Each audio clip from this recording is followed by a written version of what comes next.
Adinda pandai. Dinda, Kanda ada membawa hadiah yang istimewa untuk Adinda. Mana, Kanda? Itu dia.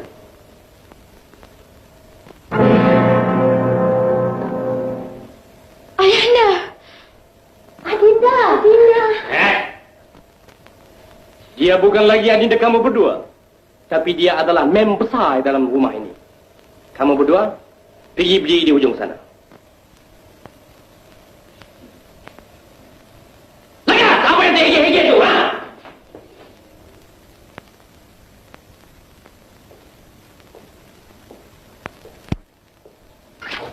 Kadang tua, kamu boleh berdiri di sana.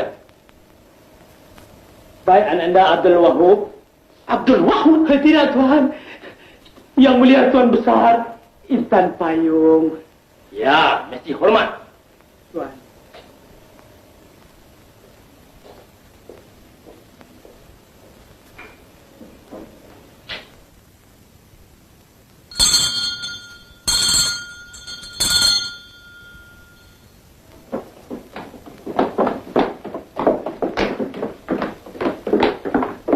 Hamba datang, Tuan.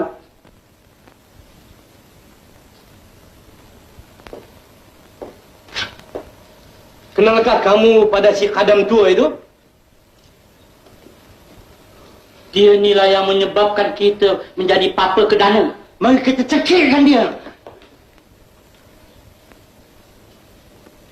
Mak! Yang kau nak cikirkan dia tu kenapa? Hah? Kamu kan tahu dia tu penipu. Muka dia pun muka penipu. Yang kamu berdua bijak pandai yang boleh kena tipu dengan dia tu pasal apa? Kamu berdua yang bodoh. Hamba bodoh, Tuan. Tahu pula dia bodoh, ya? Dengar sini baik-baik. Dengar sini baik-baik. Oleh kerana kamu berdua akan menjadi hamba tebusan di dalam rumah ini seumur hidup, kupilihkan pasangan hidup untuk kau berdua. Pilih yang mana tu yang kau hendak. Kamu juga pilih yang mana kau hendak. Tegas. Kanda, maafkanlah Adinda, Kanda. Maafkanlah Dinda, Kanda. Sumpah, lain kali Dinda tak buat lagi lah, Kanda sayang. Kamu sayang.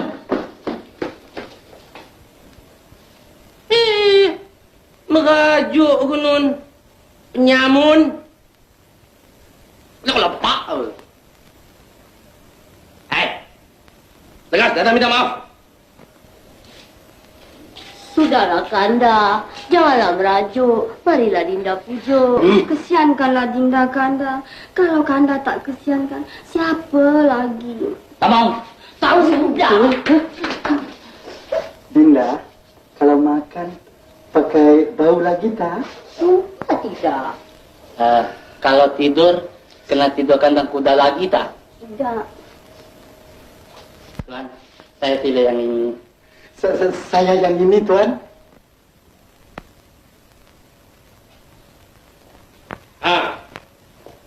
Kadang tua, kadang betina, kadang bodoh nak mampus. Sekarang dengar sini. Aku hendak buat perhitungan dengan kamu semua. Duduk di sana.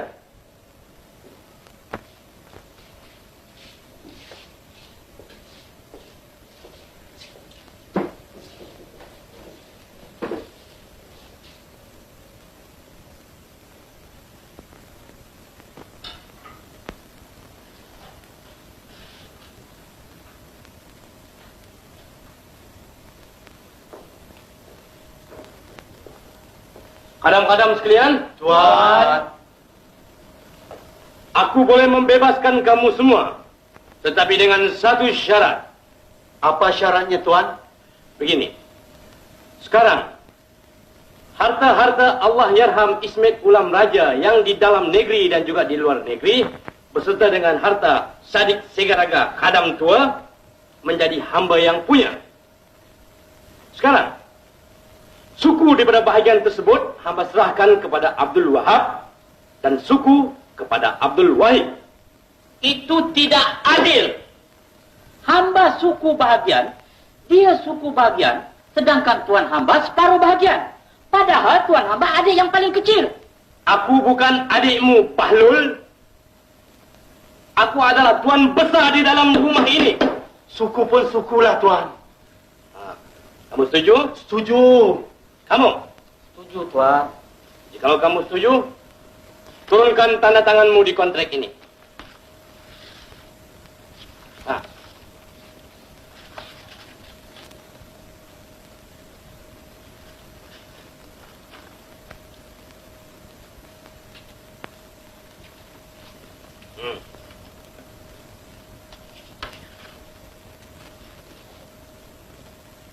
Bagus.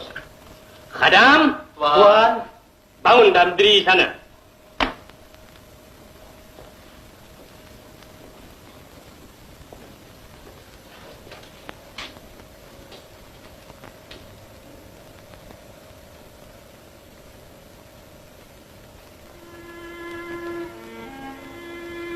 Wahai kandaku Abdul Wahab dan Abdul Wahid, maafkanlah Adinda.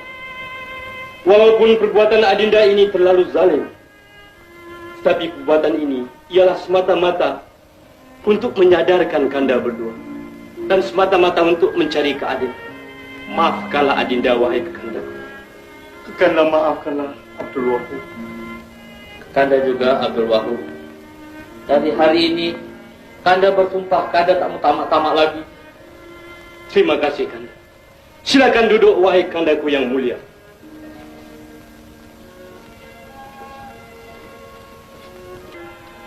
Separuh daripada hartaku akan kuserahkan kepada kamu. Kamu setuju atau tidak? Setuju, Ananda Abdul Wahab. Apa anak anda? Saya belum boleh bagi anak anda. Yang mulia, Tuan, saya minta maaf. Intan payung, nyawa. Lagi? Tak ada lagi, habis.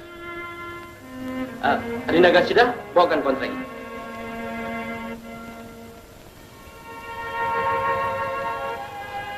Kalau kamu setuju, turunkan tanda tanganmu di sini. Baik, Tuan Besar.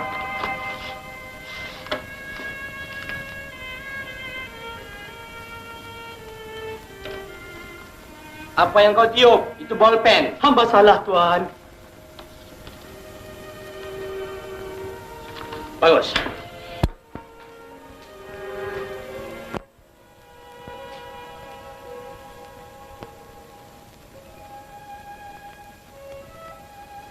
Maafkanlah anak anda, wahai ayahandaku Sadik Segaraga. Walaupun perbuatan anda ini mencolok mata, tetapi ialah semata-mata untuk mencari keadilan.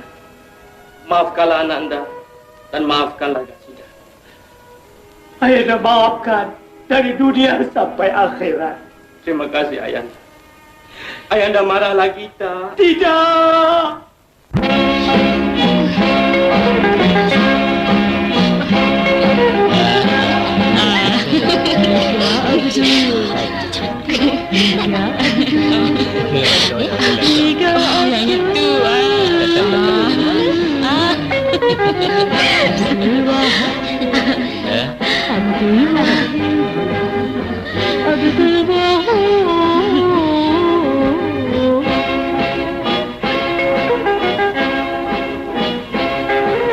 Tuan Sadik Segaraga, Tuan Abdul Wahab itu memang adil dan bijak orang. Ya, kepala otak memang bagus. Ismidulam Raja, anaknya 3 orang saja. Abdul Wahab busuk hatinya, Abdul Wahid tamakkan harta, Abdul Wahab yang bijaksana. 3 Abdul, 3 Abdul, 3 Abdul.